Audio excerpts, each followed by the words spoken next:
Bonsoir à tous et bienvenue sur Afrique Sport pour le journal du Mercato de ce mercredi 8 décembre 2021 que nous débutons comme d'habitude avec les joueurs africains et c'est pourquoi nous introduisons d'abord Serine Salou Sek. Serine Salou, bonsoir et bienvenue. Merci, bonsoir à vous et bonsoir à tous. On va débuter avec un talent confirmé du continent. Il s'agit de l'international marocain Hakim Ziyech. Hakim Ziyech, actuellement, il est l'une des priorités du FC Barcelone pour le mercato hivernal. Les dirigeants du club catalan auraient pris contact avec ceux de Chelsea pour étudier les possibilités d'un prêt de l'international marocain. À partir de janvier prochain, le club londonien, qui possède un nombre important d'attaquants, est ouvert à l'idée de laisser filer quelques-uns d'entre eux en prêt. Toutefois, Thomas Tuchel ne serait pas forcément d'accord avec ses dirigeants.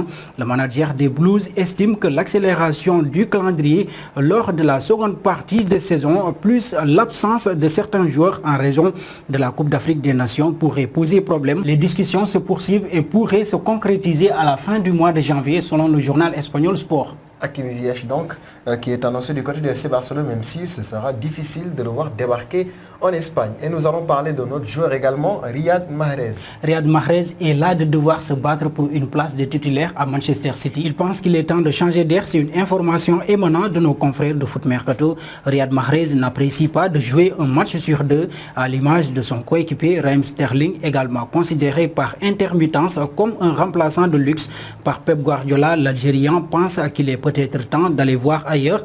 Le timing du mercato hivernal est indiqué pour l'attaquant de 30 ans puisqu'il précède la CAN qu'il disputera avec les Fennecs du 9 janvier au 6 février. Mahrez pourrait ainsi rejoindre la sélection et ne plus remettre les pieds à Manchester City. Effectivement, Riyad Mahrez donc, qui est ainsi suivi de part et d'autre parce qu'il est un joueur de talent. Il était le dernier joueur du jour. Merci beaucoup Serine Salou. Merci à vous Mamoun et merci aussi chers téléspectateurs d'Afrique Sportive. Et dans un très court instant, nous allons donc procéder à la seconde partie de ce journal du Mercato.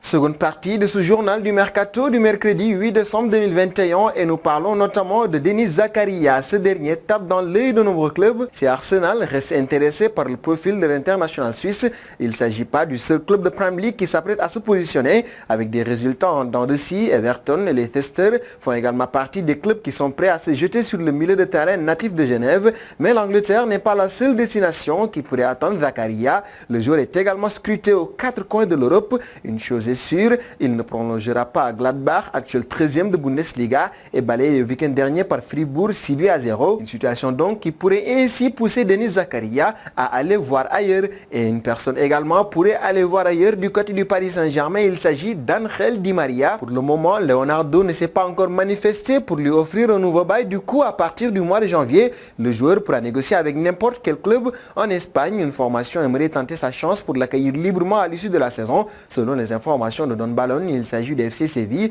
Pour assurer le lourd salaire du Parisien, le club andalou serait prêt à l'étaler sur 2 saisons. Pour rappel, Angel Di Maria connaît bien la Liga. Il a été un joueur du Real de Madrid. Et du Real de Madrid, nous passons au FC Barcelone. Parlant notamment d'Ousmane Dembélé, ce dernier n'est plus si sûr de rester du côté du club catalan. Malgré sa volonté de rester à Barcelone, Dembélé ne pouvait pas prolonger aujourd'hui compte tenu du différentiel beaucoup trop important entre l'offre contractuelle qui était en mesure de lui transmettre le club Blaugrana et celle dont il disposerait déjà selon les informations des médias catalans de la part de clubs de Premier League comme Newcastle. Ces dernières heures, l'émission El Chiringuito a livré des informations allant clairement dans ce sens. En effet, selon le show espagnol, Ousmane Dembélé aurait fait savoir ces derniers jours à Xavi qu'il ne prolongerait pas à Barcelone et qu'il quitterait donc le club à la fin de cette saison. D'ailleurs, compte tenu de la situation financière du FC Barcelone, il serait difficile de voir Ousmane Dembélé rester du côté du club catalan. Et nous resterons d'ailleurs dans ce club catalan, parlant notamment de Memphis Depay, également annoncé sur le départ et pour le mercato d'hiver. Le FC Barcelone jusqu'en juin 2023, l'international néerlandais aurait une touche du côté de l'Angleterre.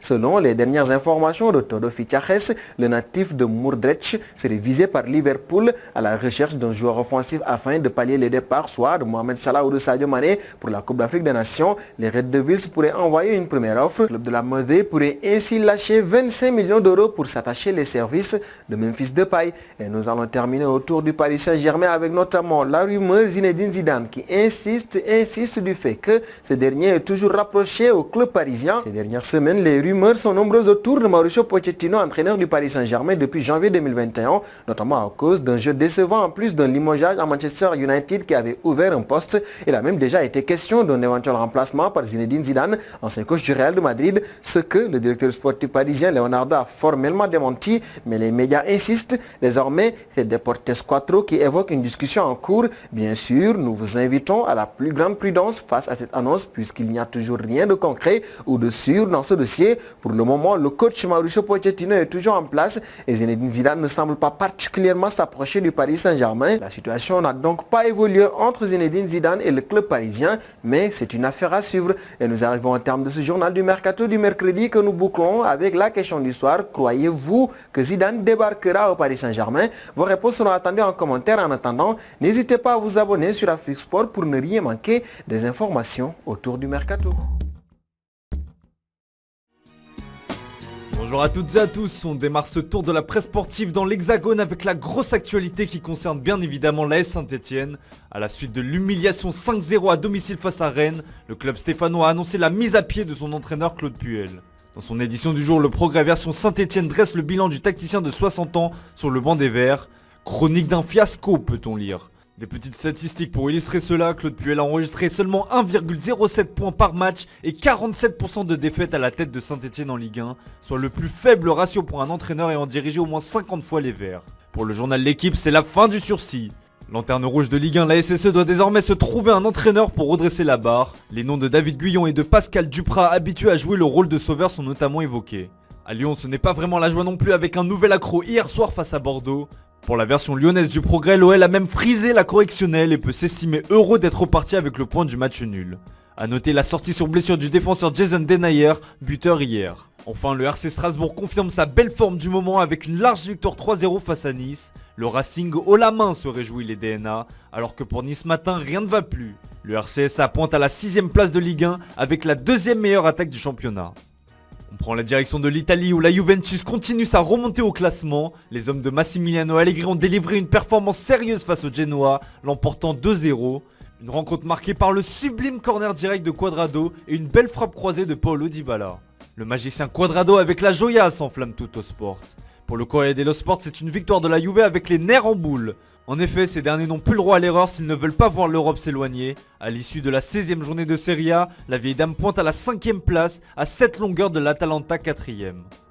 En revanche pour l'Inter, tout roule comme sur des roulettes. Les hommes de Simone Inzaghi gardent le rythme et attendent un faux pas du voisin milanais pour prendre la tête du championnat. Ces derniers se sont tranquillement imposés 3-0 face à la Roma ce samedi. S'il pouvait y avoir quelques doutes en début de saison avec le départ d'Antonio Conte et de nombreux cadres, Simone Inzaghi a parfaitement su prendre la relève. Le tacticien italien a convaincu tout son monde et pourrait même se voir offrir une prolongation, lui qui a signé pour 2 ans. L'Inter épouse Inzaghi, écrit la Gazzetta dello Sport. Selon le journal au papier rose, les dirigeants des Nerazzurri réfléchiraient à une prolongation jusqu'en 2025. Nul doute que celle-ci deviendrait évidente si l'Inter parvenait à conserver son titre de champion d'Italie. De prolongation, il en est également question en Espagne, au Barça plus précisément, mais la situation est nettement différente puisque le dossier de la prolongation d'Ousmane Dembélé traîne en longueur. Pour rappel, le champion du monde français est en fin de contrat cet été. Si Dembouz accorde sa priorité au projet sportif du club catalan, le clan du joueur souhaiterait trouver une destination plus lucrative. Le journal Sport évoque sur sa une dernière tentative pour le joueur de 24 ans. Une ultime offre pourrait arriver cette semaine pour le convaincre de rester en Catalogne. La presse catalane y croit en tous les cas et voit même en Dembouz l'homme capable de sauver le Barça face au Bayern Munich mercredi en Ligue des Champions. Foi en Dembélé, écrit le Mundo Deportivo. En remplaçant au coup d'envoi lors de la défaite face au Betis ce week-end, l'intéressé est pressenti pour démarrer en tant que titulaire mercredi. On prend désormais la direction de l'Angleterre où Tottenham enchaîne grâce à sa victoire 3-0 face à Norwich. L'armée des fourmis, écrit le Daily Mirror dans son édition du jour. Une comparaison qui met en avant le stratège Antonio Conte qui petit à petit commence à imposer sa patte. Le tacticien italien a même eu le droit à des chants à sa gloire lors de la rencontre. Le Times relaye de son côté une déclaration de Conte qui aimerait que Lucas Moura soit plus souvent buteur. Le Brésilien a illuminé la rencontre d'une superbe réalisation en pleine lucarne, un but totalement dans le style de l'ancien parisien après un grand pont et une accélération foudroyante. Enfin, on reste outre-Manche pour terminer ce tour de l'actualité avec la grande première de Ralf Rangnick à la tête de Manchester United. Une première réussie pour le tacticien allemand puisque ces derniers l'ont emporté 1-0 face à Crystal Palace. Toi, beauté, s'enflamme le Daily Mail.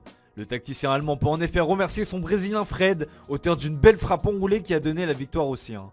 Pour le Sun, on a déjà pu avoir un petit aperçu de la patte Rangnick, de la possession et du pressing haut, ce qui pousse le tabloïd anglais à titrer Ran United.